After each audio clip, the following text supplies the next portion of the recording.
Well, hello, YouTubers. We got here ourselves a little bit of Assassin's Creed 4, Black Flag. I'm going over some of the IGN commentary. I'm going to let them do most of the speaking. It's a really, really good review.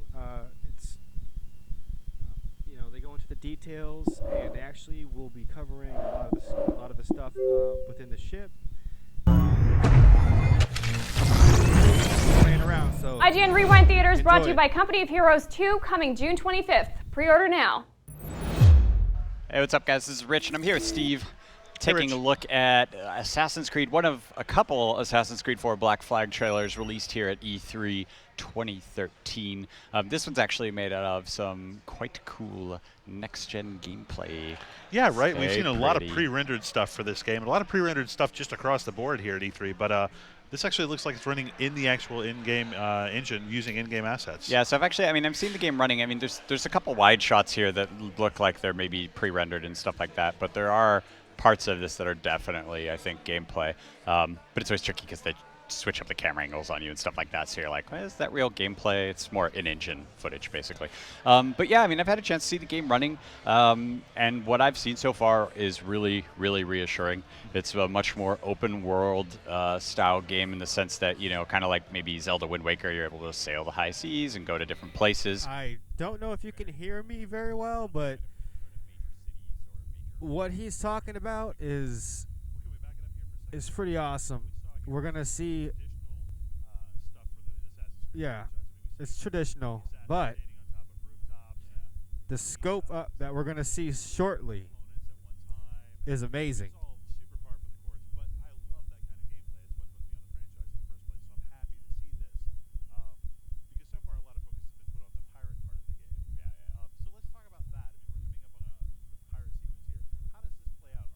Look at this.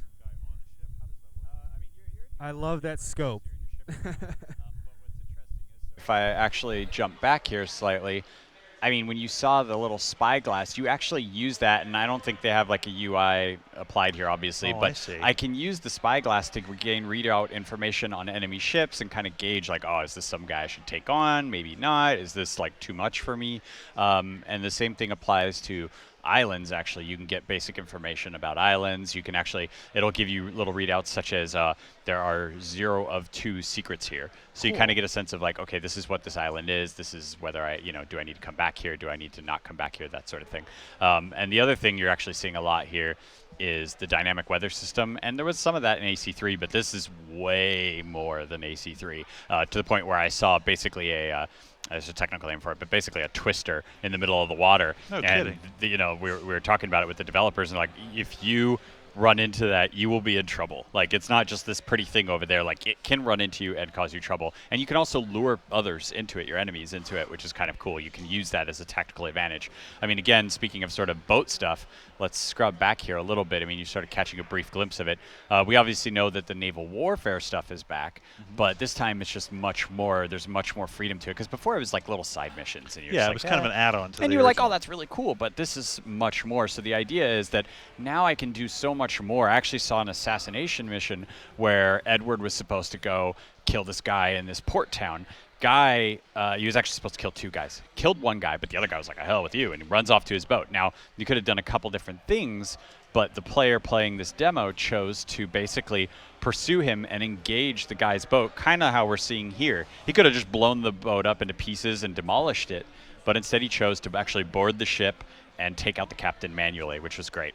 And what I like about this sequence is that we actually see what would be traditional land-based gameplay for the Right. assassin on the ship. I Yes. mean, he's doing the same sort of stuff you would do in towns. Now he's just doing it from the deck of a ship. And Exactly. with all the rigging and everything and the vertical nature of this Yes. game, I'm super into this. I'm already sold on this game. And what's really cool about this is the mission I was mentioning, I had to kill this extra, 2 guys, killed 1 guy. I'm chasing this last guy, but I want to take over a ship. So it actually gives you a requirement like, well, you need to kill 15 crew members Oh, to wow. take possession of the ship, and you need to kill the captain. So he took out the crew members, takes out the captain, which not only satisfied the conditions for taking the ship, but satisfied the condition of the original assassination mission. And they can kind of stack like that, which is actually something really, really clever, I think.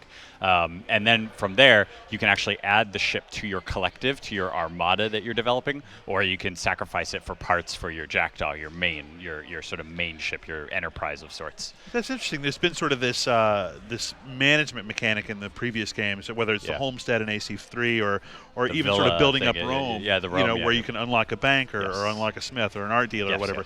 I'm really excited to see what they do with the ship in that regard. How you can upgrade your ship. And I mean, the other thing to point out is actually that so remember how in the last couple games you could acquire Brotherhood and then call them in to kill people. Right. And it was kind of cheating because you're like, I'm not ever going to kill that guy. I'm just going to call in the Brotherhood to kill him. And you push a button and like 5 guys swarm in and you go on your way. And that's actually now your crew basically. So, hold on a sec, I lost my mouse. There's my mouse. The one thing I actually wanted to point out though is the underwater stuff. So I've been curious about this since they sort of showed it in like some of the earliest trailers. Like, what is this? Like, can I just swim everywhere? Right. But this spot right here where you see Edward sort of latched on to basically an anchor going down to the bottom is key. Basically, the underwater segments are isolated in very specific areas, and you actually ride this thing down, and then you can explore that specific little area. And it's not like the whole world is yours to swim underwater, and it's not like an under-the-sea adventure. Just specific areas so that they can focus on making those specific areas pretty compelling.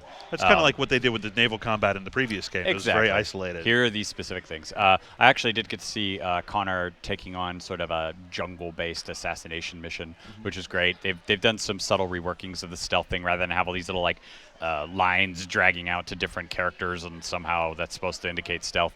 There's just your icon in the upper left corner. If it's it can be green, it can be yellow, it can be black, or kind of blank, and just kind of gives you different conditions on whether you're in stealth or not in stealth. Next gen version looks quite good, I will say. Again, it's balancing between current and next gen, but I thought it looked actually quite good. Yeah, I agree. I can't wait to see more. Yeah, and the village is also, honestly, I found really impressive as well. Much more Rome-esque than, say, Boston, which I honestly felt a little boring.